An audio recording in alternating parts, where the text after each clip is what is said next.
Yes, we're going to we Doug, SKOKE in Florida. You are up with the one and only Joe JACOBI. Thank you. Honored to take the first out of the gates position. Joe, awesome, by the way. I'm very excited for you, and I'm more excited for me to be able to read your book because I know that some of the things that you're talking about here, I had the occasion of hearing firsthand from you months ago, it seems like now, when we jumped on a we need to do that again. Yeah, a really rich discussion around flow and how the rivers, factored into your life, which, I vibe with deeply.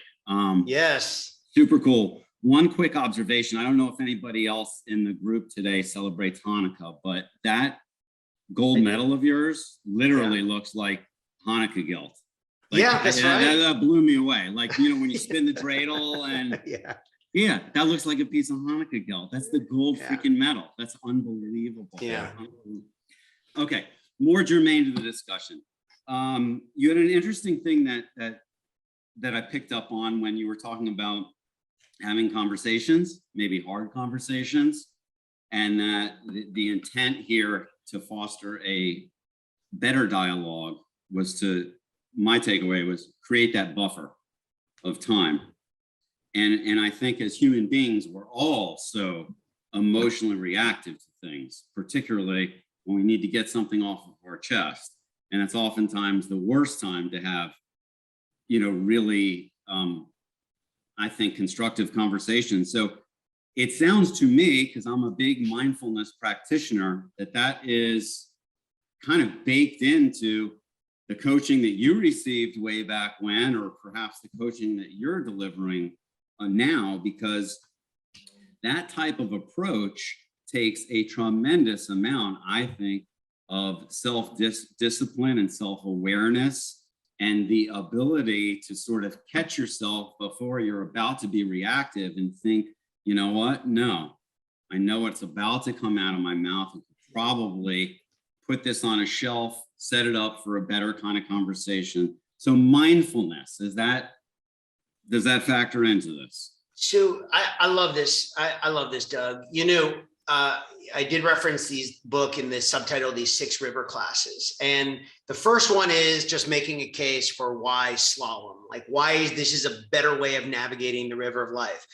The next 5 river classes after that are more technical to the river. And they're called A Paddler's Energy. That's the first one. Second one is called I'm putting myself on the spot here. River Strategy. The third one is called Relationships Bound by Water. The fourth one is called The Art of Course Correction. And the fifth one is called The Practice of Transition. That first one, A Paddler's Energy, it has everything to do with things like mindfulness. This is like how, no matter what happens externally in our life, relationships, challenge, whatever, we never graduate from a paddler's energy. We always come back and work on ourselves in some way. We always come back to put ourselves in a better disposition to respond to uncertainty. And, it is really funny that how certain visual models kind of almost mess up our thinking of this. I'm reading Scott Barry Kaufman's book right now, Transcendence, which picks up on a lot of Maslow's work and self-actualization. And if you mention Maslow and I say, tell me the shape that comes to mind when you think of Maslow. The shape. Yes, pyramid. The triangle. Exactly. It's fine. Everyone thinks of this pyramid. That whole thing, it is so messy because if you listen to Kaufman talk about it, that was just like a marketing and branding agency that did that. That was not Maslow's idea.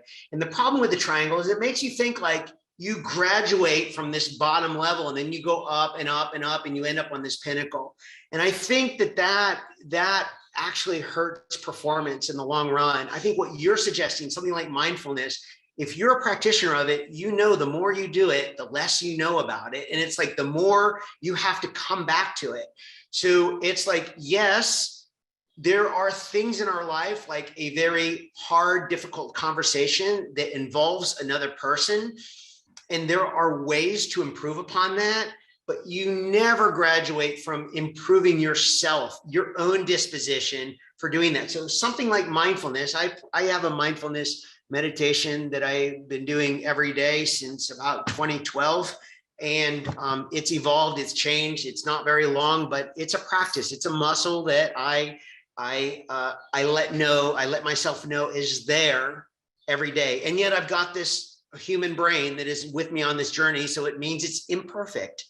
But that is the work. That is the paddler's energy. That's why in those second 5 of the river classes, it's like you never graduate from it. You keep coming back to it. And I think that's the thing, is like your most external problem, your biggest external problem in the world.